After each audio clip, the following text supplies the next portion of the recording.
Doctor Urvashi Chandra जी भी हमारे साथ जुड़ चुके हैं। डॉक्टर उर्वशी, आपसे मैं जानना चाहूंगी कि स्कैल्प्स के लिए भी कहा जाता है कि अगर आपके स्कैल्प बहुत ज़्यादा हेल्दी नहीं है तो ऐसे में, क्योंकि बहुत ज़्यादा डस्ट पार्टिकल्स आकर बिल्कुल स्कैल्प पे चिपक जाते हैं, जिस वजह से कई बार चाहे वो डैंड्रफ का रूप ले लेते हैं या फिर कई बार हमने ये भी देखा है कि वो खुश्की हो जाती है और उसके बाद से स्किन रैशेस के तौर पे वो फॉर्म होना शुरू हो जाते हैं। और फिर ये स्किन रैशेस इतने ज़्यादा डेवलप होने शुरू हो जाते हैं कि बालों का गिरना, बालों का टूटना बहुत कॉमन है। तो ऐसे में उन लोगों के लिए मैं आपसे समझना चाहूंगी कि ये किस और संकेत इशारा करते हैं कि क्या और नई नई बीमारियां इससे हो सकती है, इस बारे में जरा हमें बताइएगा। एक तो पोल्यूशन का लेवल बहुत ज़्यादा बढ़ रहा है, तो ये जो पोल्यूशन है ये कहीं ना कहीं इन्फेक्शन हमारे स्कैल्प में कर सकते हैं और जो ग्रोथ है हमारी वो रोक सकते हैं, स्लो डाउन कर सकते हैं।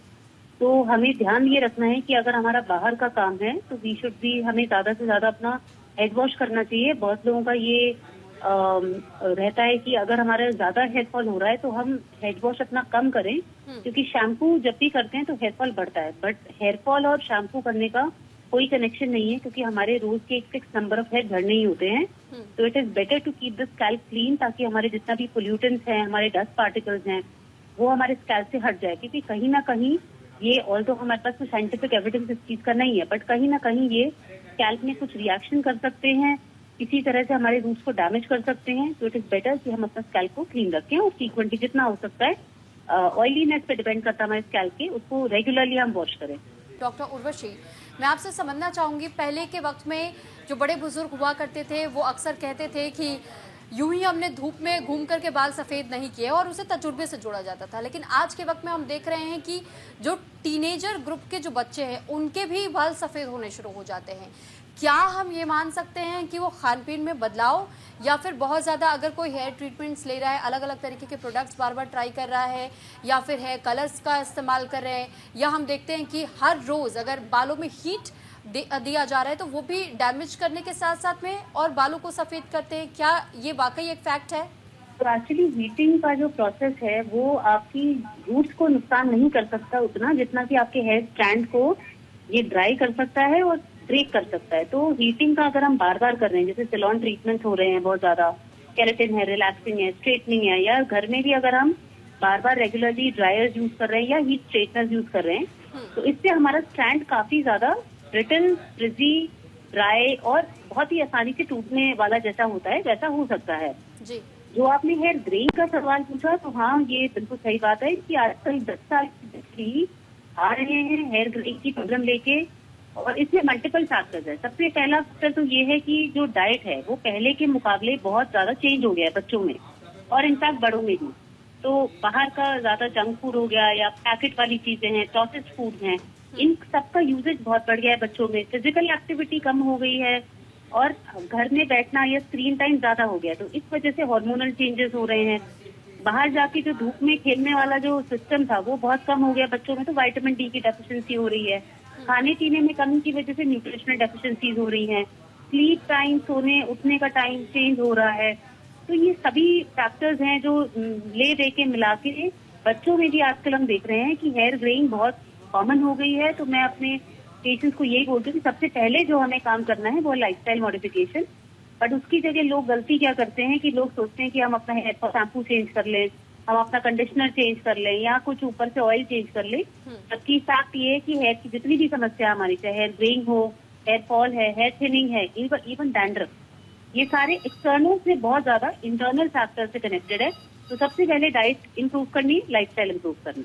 अच्छा डॉक्टर उर्वशी, एक सवाल आपसे मेरा ये भी है कि क्योंकि हम कॉस्मेटिक ट्रीटमेंट्स की बात हम कर रहे थे डॉक्टर दिव्या से, तो इससे जुड़ा हुआ एक सवाल ये है कि हेयर ट्रांसप्लांट का जब जिक्र आता है तो कौन से वो लोग हैं जिनके लिए हेयर ट्रांसप्लांट सूटेबल होता है और क्या ये एक परमानेंट सॉल्यूशन है?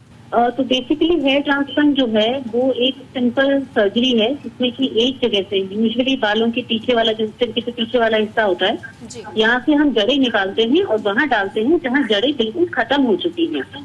तो लोगों में मिसकंसेप्शन ये कि अगर हमारे रहे हैं, स्विमिंग हो रही है तो उसके लिए हेयर ट्रांसप्लांट होता है। बट हेयर ट्रांसप्लांट बेसिकली उस एरिया के लिए होता है जहाँ पे ऑलमोस्ट हमारी स्किन दिख रही है जी। और बाल की जड़ खत्म हो गई है। और जो हमारे नॉर्मल थेरेपीज होती हैं, जैसे PRP हो गया, GFT है, या मेडिसिन है, फिनॉक्सिडिल है, फिनास्टाइड है, जब ये चीजें जहाँ पे काम नहीं कर रही, जहाँ पे जड़ें खत्म हो गई है, तो उन एरिया में हेयर ट्रांसप्लांट किया जाता है, जो कि काफी सक्सेसफुल सर्जरी है। और बिल्कुल नेचुरल आपके बाल ग्रो होते हैं। तो जैसे हमने रूट आपके पीछे रूट से वैसे ही आगे आ गए, और वहाँ पे आपका जो है बाल प्रोड्यूस होता है। ठीक है तो डॉक्टर इसमें- उर्वशी, इस बीच गाजियाबाद से हमारे साथ एक कॉलर श्रीराम जी जुड़ चुके हैं। श्रीराम, बहुत स्वागत है आपका न्यूज इंडिया पर। माफी चाहूंगी, चिराग जी हमारे साथ गाजियाबाद से जुड़ चुके हैं। चिराग जी, बहुत स्वागत है आपका न्यूज इंडिया पर, आप अपना सवाल पूछ सकते हैं। मेरा सवाल ये है कि मेरे बाल बीच बीच में से वाइट हैं। मिड पोर्शन से व्हाइट हेयर्स हो रखे हैं। हाँ जी, मतलब बीच बीच में वाइट बाल आ रहे हैं, तो जी। उनके लिए क्या सॉल्यूशन हो सकता है? ठीक मेरी है। 28 है। ठीक है डॉक्टर उर्वशी, मैं आपसे चाहूंगी कि आप इस सवाल का जवाब दे दें। बेसिकली व्हाइट हेयर जो है ना, उसके कुछ कॉमन रीजन है। सबसे पहली चीज तो होती है जेनेटिक्स, यानी कि अगर आपके पेरेंट्स में से किन्हीं के बाल जल्दी सफेद होना स्टार्ट हो गया, तो वो आप में भी हो सकता है। तो आजकल हम देख रहे हैं काफी कॉमनली 20-25 में हेयर ग्रेइंग जो है वो स्टार्ट हो रही है। One reason is genetics. Second reason आ जाता है हमारा स्ट्रेस।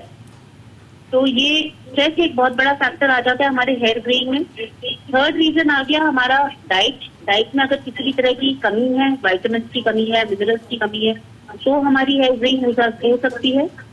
फिर कुछ लोगों में किसी बीमारी के बाद में, या अक्यूट कोई स्ट्रेसफुल इवेंट हुआ, सर्जरी हुई, या वेट लॉस हुआ, तो ऐसे कोई भी इवेंट आता है तो उसके बाद में हेयर ग्रेइंग स्टार्ट हो जाती है। बट अगर किसी शॉर्ट इवेंट की वजह से अगर आपकी हेयर ग्रेइंग हो रही है, तो वो आपकी हेयर ग्रेइंग रिवर्सिबल होती है। फिर चीजें आ जाती है जैसे हमारे लाइफस्टाइल फैक्टर्स, देर से सोना, जो छोटी मैं पहले भी बता चुकी हूँ। तो ये सारी चीजें भी बहुत बड़ा रोल प्ले करती हैं। तो सबसे पहले हमें यही करना है कि डाइट अपनी इम्प्रूव करिए, और डर्मेटोलॉजिस्ट से आप कंसल्ट कर सकते हैं कि आप क्या एग्जैक्ट न्यूट्रिशनल सप्लीमेंट्स आप ले सकते हैं, जो कि हेयर दोबारा से काला करने में आपकी हेल्प कर सकते हैं। ठीक है, उम्मीद करते हैं चिराग जी आपको भी आपके सवालों का जवाब मिल गया होगा, और लाइफस्टाइल मॉडिफिकेशन आपके लिए बहुत ज़्यादा ज़रूरी है, ऐसा कहना है डॉक्टर उर्वशी का।